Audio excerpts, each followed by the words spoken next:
미국-이란 전쟁 세계가 불탄다. 지금 이 순간 세계는 불타고 있습니다.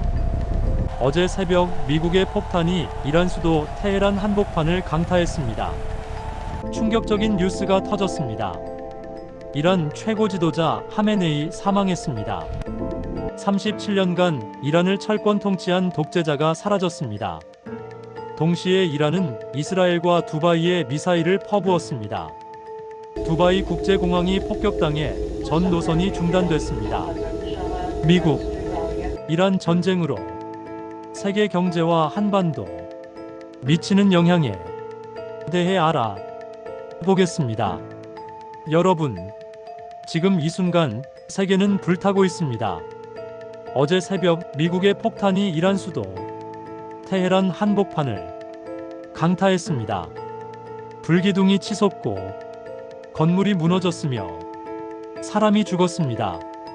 그리고 오늘 아침 충격적인 뉴스가 터졌습니다.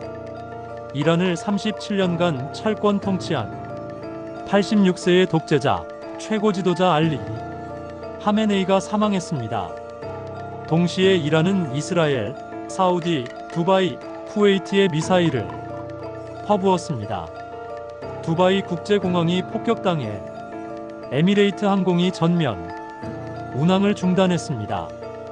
지금 트럼프 대통령은 단 한 번의 공격으로 이란 지도자 48명이 사라졌다고 발표했습니다. 시청자 여러분, 이것은 단순한 중동 문제가 아닙니다. 이 전쟁은 북한으로, 한반도로, 그리고 우리 밥상, 물가로 직접 연결됩니다. 오늘 영상은 절대 그냥 지나치지 마십시오. 사건의 경과를 시간순으로 정리해드리겠습니다. 현지 시각 2월 28일 오전 테헤란에서 강력한 연쇄 폭발이 일어났습니다. 미국과 이스라엘의 합동 공습이 시작된 것입니다. 작전명은 이스라엘이 포유하는 사자, 그리고 미 국방부의 맹렬한 분노 작전이었습니다. 타격 목표는 핵시설과 미사일 기지, 군 지휘부, 그리고 하메네이 최고 지도자의 관저였습니다. 트럼프 대통령은 이란 국민들에게 지금이 기회라며 정권에 맞서 봉기할 것을 촉구했습니다. 오늘 아침 하메네이의 사망이 공식 확인되자 이란 혁명 수비대는 역대 최대 규모의 보복을 선언하며 7개국을 향해 미사일을 쏘아 올렸습니다. 중동의 안전지대였던 두바이마저 전쟁터가 되었습니다. 현재 미군 전사자도 확인된 상태입니다. 트럼프는 예상했던 희생이며 작전은 계속될 것이라 말했습니다. 이 전쟁은 아직 끝나지 않았습니다. 왜 이런 일이 벌어졌을까요? 세 가지 뇌관이 동시에 터진 것입니다. 첫째는 이란 내부의 경제 파탄으로 인한 시민혁명의 불씨입니다. 물가가 폭등하고 굶주림에 지친 시민들이 거리로 쏟아져 나왔지만 정권은 총을 쏘며 대응했습니다. 둘째는 지난 2월 미국과 이란의 핵 협상이 완전히 결렬된 것입니다.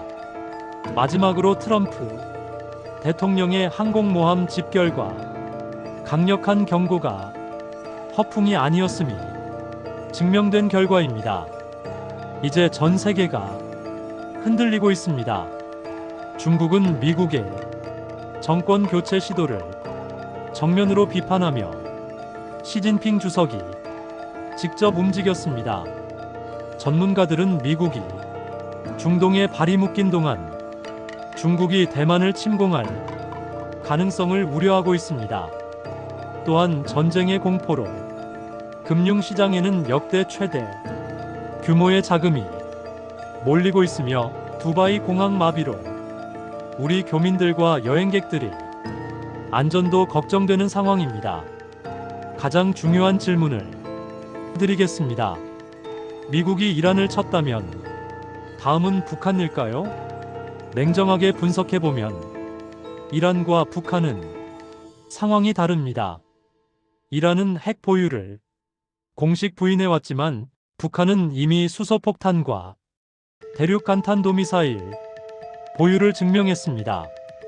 미국이 북한을 선제 공격할 경우 서울이 핵보복의 표적이 될 위험이 크기 때문에 당장 전쟁이 일어날 가능성은 낮습니다. 하지만 미국이 중동에 정신이 팔린 틈을 타 북한이 도발을 감행하거나 중러 밀착을 강화할 가능성은 매우 높으므로 우리는 경계를 늦춰선 안 됩니다. 우리 일상에도 직접적인 충격이 옵니다. 호르무즈 해협이 봉쇄되면 전 세계 석유 물동량의 20%가 막히면서 유가가 폭등합니다. 이는 곧 교통비, 난방비, 마트 물가 상승으로 이어집니다. 주식과 연금 자산도 크게 흔들릴 수 있습니다. 오늘 3.1절을 맞아 우리는 공포에 휩쓸리기보다 정확한 정보로 현실을 직시해야 합니다. 가짜 뉴스에 속지 마시고 냉정하게 상황을 지켜보시기 바랍니다. 오늘 영상이 주변 가족과 지인들에게 큰 도움이 되길 바라며 구독과 좋아요로 함께해 주십시오. 감사합니다.